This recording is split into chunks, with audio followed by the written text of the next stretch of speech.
ucapkan terima kasih kepada semua, kerana dalam pilihan raya negeri ini memang kita menghadapi pelbagai cabaran.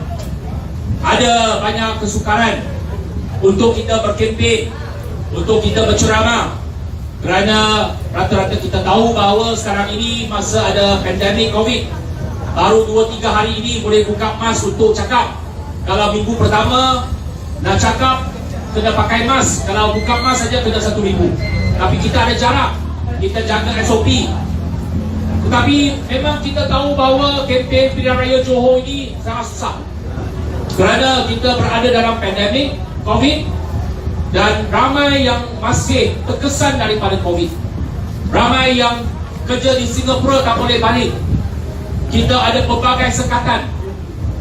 Tetapi walau bagaimanapun, kita lihat tuan-tuan dan puan-puan masih memberikan sokongan kepada kita dengan begitu baik, hadir untuk ceramah kita. Walaupun ceramah Pakatan Harapan ini apa pun tak ada, air pun tak ada, makan pun tak ada, kemah pun separuh saja. Ada yang tak ada kemah, ada yang tak ada kerusi. Tapi tuan-tuan dan puan-puan tetap hadir bagi sokongan kepada kita. Saya ucap terima kasih. Ini semangat penyokong kita. Ini semangat yang kita harap dapat membawa kemenangan kepada Sheikh Omar. Pastikan dia terus jadi adun kawasan Palu.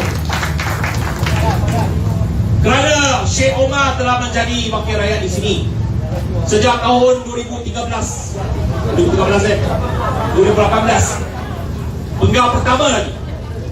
Penggal pertama ini saya yakin beliau telah pun memberikan khidmat yang terbaik kepada pengundi-pengundi di kawasan Palu. Saya baca ada pelbagai cerita dalam Facebook, dalam website, bahawa rata-ratanya tak ada sesiapa di Dun Palu ini yang tak kenal dengan Sheikh Omar. Walaupun hanya menjadi ahli Dewan Undangan Negeri Wakil Rakyat baru penggal pertama. Tetapi inilah yang kita harapkan daripada wakil rakyat kita, iaitu apabila mereka jadi wakil rakyat, diberikan mandat, diberikan sokongan, mereka berhebat dengan bersungguh-sungguh, mereka membawa suara rakyat supaya kita dapat mewakili kepentingan rakyat dalam Dewan Undangan Negeri. Dan Sheikh Omar ini tidak asing, dan kita harap beliau akan terus mendapat sokongan daripada rakyat. Dan saya yakin beliau akan terus memberikan khidmat yang terbaik kepada pengundi-pengundi di Palu. Beliau akan membawa suara Palu. Dan kalau kita membentuk kerajaan negeri Johor, saya yakin Sheikh Omar akan sekali lagi diberikan mandat sebagai ahli esko kerajaan negeri Johor. Dia ni esko lah dulu, bukannya calang-calang punya calon. Ini esko, pemimpin kerajaan negeri, jaga portfolio agama. Saya tak dengar portfolio agama sebab dia pun macam ustaz. Tapi apapun, yang penting ialah beliau adalah seorang pemimpin muda yang telah membuktikan keupayaannya, yang telah membuktikan komitmen dia. Apabila kita membentuk kerajaan negeri, beliau dilantik sebagai ahli esko, ahli majlis pensyarah kerajaan negeri, dan membuktikan bahawa walaupun usianya muda, beliau boleh memikul tanggungjawab dan amanah dengan baik. Dan inilah pemimpin yang kita harap dapat kita bina, dapat kita bentuk. Walaupun beliau mewakili DAP, ada orang tertanya-tanya. Kita tahu bahawa ramai tertanya-tanya. Ada kawasan-kawasan di mana ramai pengundi Cina. Mereka bertanya-tanya, mengapa biasanya calon DAP ni daripada kaum Tionghoa ataupun daripada kaum India, mengapa letak calon Melayu? Jawapan kita ialah DAP sebuah parti berbilang kaum. Kita nak pemimpin kita, kita nak calon kita yang boleh mewakili semua kaum. Tak kira dia apa kaum, tetapi selagi dia calon Pakatan Harapan, dia wakil rakyat daripada Pakatan Harapan, terutamanya daripada DAP, kita nak dia ada mentaliti rakyat Malaysia. Dia berhebat untuk semua tanpa mengira kaum dan agama. Itu sebabnya kita pohon sokongan pengundi-pengundi Tionghoa, pengundi-pengundi kaum India. bagi sokongan kepada Sheikh Omar secara tanpa berlabak. Kita yakin beliau juga dapat sokongan ramai daripada pengundi-pengundi Melayu di Dun Palong ini. Tapi kita jangan tengok warna kulit. Di kalangan pengundi Cina, pengundi India, walaupun dia berbangsa Melayu, tetapi komitmen kita, semangat kita sebagai wakil rakyat daripada DAP dan Pakatan Harapan, kita adalah wakil rakyat untuk semua dan kita jaga kebajikan untuk semua. Sama juga dalam DAP, kita ada ahli parlimen, ahli Dewan Undangan Negeri, kaum India. Kita ada Raya, ada Siva Kumar, ada Kula, ada Gobind Singh. Mereka juga daripada kumpulan minoriti.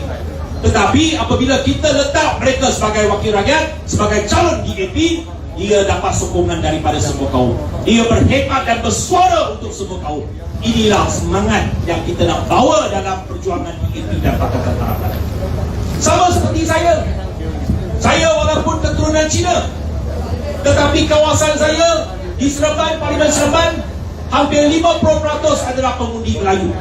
Kalau saya hanya dapat sokongan daripada kaum saya sendiri saja, takkan saya menjadi ahli parlimen.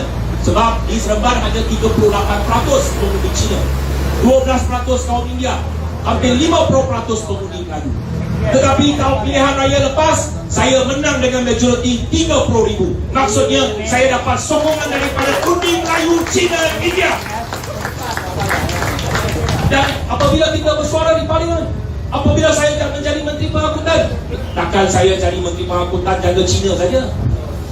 Takkan saya buat dasar ini Cina saja, semua baik untuk Cina saja. Tak, kita punya dasar semua untuk semua. Apabila kita buat sesuatu dasar, kita tengok kepentingan negara, kita tengok kepentingan masyarakat, bukannya kita tengok kepentingan mana-mana satu kaum. Tetapi itulah yang kita harap dapat kita ubah di Malaysia. Kerana sudah berpuluh tahun kita punya politik bawah Barisan Nasional, tiap-tiap hari cakap pasal kaum saja. Kita hari ini duduk sama-sama, Melayu, Cina, India boleh duduk sama dalam satu kumpul, di bawah satu kemah, tak ada masalah. Kita boleh duduk bersama-sama, kita raikan bersama-sama, kerana kita adalah rakyat Malaysia. Di kalangan kita adalah kaum manusia. Semua kita ialah rakyat Malaysia yang harapkan satu pentadbiran kerajaan yang bersih, yang cekap, yang baik, supaya kehidupan kita lebih terjamin. Itu yang kita harapkan sebagai rakyat Malaysia. Bagaimana kita nak harapkan satu kehidupan yang lebih baik? Pokoknya ialah kita mesti ada kerajaan yang baik. Kalau kita mau kehidupan yang baik, kita mesti ada kerajaan yang baik. Kalau kerajaan tak baik, kerajaan rasuah, kerajaan yang menyalahguna kuasa, maka kita punya kehidupan tak baik. Dasar tidak baik, dasar yang tidak adil, tidak dapat memajukan negara, tidak dapat membangunkan negara. Tetapi hari ini kita harap dengan adanya kerjasama dalam Pakatan Harapan, kita ada generasi muda seperti Sheikh Omar, seperti Syed Saddiq, orang macam ini yang patut kita bina, yang patut kita sokong. Kita harap mereka menjadi pemimpin negara. Syed Saddiq ini hebat. Dia umur 27 dah jadi menteri. Saya umur 27 baru jadi adun saja. Dia umur 27 terus jadi menteri. Tapi tak sampai 2 tahun dah. Walaupun tak sampai 2 tahun, tetapi beliau ada impact yang cukup kuat. Dia jadi menteri tak sampai 2 tahun, tapi boleh turunkan umur pengundi daripada 21 tahun kepada 18 tahun. Ini UMNO, Barisan Nasional, Perikatan Nasional semua tak boleh buat. Yang boleh buat Syed Saddiq. Ini orang yang hebat, orang yang ada dedikasi, orang yang komited. Apabila dia nak pergi lobby ahli parlimen sokong, dia pergi jumpa semua. Sampai ada orang kita pun kadang-kadang marah dia, apa hal you pergi jumpa you Najib? Tapi sebab dia tahu kita nak mencapai sesuatu. Kadang-kala kita perlukan sokongan daripada semua ahli parlimen. Kadang-kala kita kena cross, dapatkan sokongan daripada pihak lawan. Ini semangat yang kita bawa. Tetapi yang pokoknya ialah kita tahu apa yang kita nak capai. Hasilnya hari ini Orang muda 18 tahun sudah ada hak untuk mengundi, sudah ada hak untuk menentukan kerajaan kita. Ini adalah jasa dan sumbangan Syed Saddiq semasa beliau menjadi Menteri Belia dan Sukan. Sebagai seorang pemimpin Melayu dalam DAP tak mudah. Lagi suka daripada Syed Saddiq memimpin parti muda. Sebab dalam parti DAP, Melayu mesti kena maki oleh UMNO, oleh PAS. Kata inilah, tengok ini alat Cina. Mana dia yang buka alat Cina? Dia Melayu tulen. Akan dikatakan, akan dimaki, kata ini alat Cina, alat Inkisiam. Nak guna pakai dia untuk tipu orang Melayu, nak tipu undi Melayu. Tak mudah untuk pemimpin Melayu duduk dalam DAP. Macam Saringan, dia ahli DAP, pemimpin DAP yang akan kita perkenalkan kepada rakyat. Tak mudah. Sebab tiap-tiap hari mereka akan dikritik hebat, dimaki hamun dan sebagainya. Yang paling mencabar kepada Sheikh Omar ialah apabila kita hilang kuasa. Tadi saya kata, bagaimana kita nak menilai seseorang pemimpin? Kalau pemimpin itu berkuasa, kita suka nak menilai dia. Tetapi yang paling penting yang boleh kita menilai ialah apabila seseorang itu sudah berkuasa, lepas dia hilang kuasa, kita boleh menilai. Yang penting 2 tahun dia jadi Exco, dia bersama Pakatan Harapan. Kita hilang kerajaan, tak menjadi kerajaan negeri, dia tak menjadi Exco, dia tak lompat kepada Barisan Nasional, dia kekal bersama Pakatan Harapan, dia kekal berprinsip, kekal bersama rakyat. Ini yang kita kena serius, ini yang kita kena hargai pemimpin macam Sheikh Omar, macam Syed Saddiq juga. Kalau dia bersama-sama dengan Tan Sri Muhyiddin, hari ini dia menteri lagi. Saya pun, kalau saya boleh cakap dengan Muhyiddin, saya pun boleh jadi menteri. Tapi kita dalam DAP ni, kita ini jenis yang tak akan membelakangi kepentingan rakyat. Sheikh Omar pun sama, hilang kerajaan negeri, hilang Exco, tetapi beliau tidak mudah tertarik dengan segala tawaran. Saya yakin ada banyak tawaran kepada dia. Masa kita hilang kerajaan, macam-macam nak tarik dia. Sebab jangan lupa, apabila Barisan Nasional dengan Perikatan Nasional bentuk kerajaan Johor, mereka hanya ada majoriti 2 kursi saja, 29 lawan 27. Itu sebabnya dia kata sekarang ni tak stabil. Tahun 2020 dia tak cakap tak stabil. Masa dia ambil kerajaan, dia tak cakap dia tak stabil. Walaupun hanya 2 kursi lebihan, dia bentuk kerajaan negeri. Hafiz jadi menteri besar. Masa itu dia dah tarik kita juga, dia dah tarik Sheikh Omar juga, dia dah tarik adun-adun kita juga, supaya nak perkuatkan kerajaan negeri.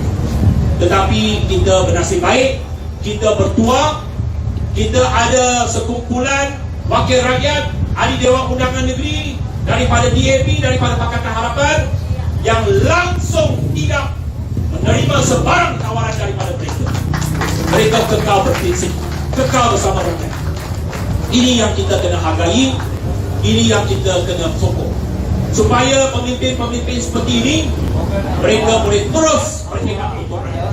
Ini yang sangat penting. Yang paling penting, sebab kita menghormati masa yang telah ditetapkan, kita ini bukan nak langgar peraturan, kita ikut peraturan. Kita dah cukup masa seperti yang ditetapkan. Kita akan akhiri ucapan ini dalam masa 1-2 minit. Tetapi biar saya landing sedikit, saya nak cakap yang paling akhirnya, kesimpulannya ialah kita nak sebuah kerajaan yang baik, bukan saja stabil tetapi bersih dan berintegriti.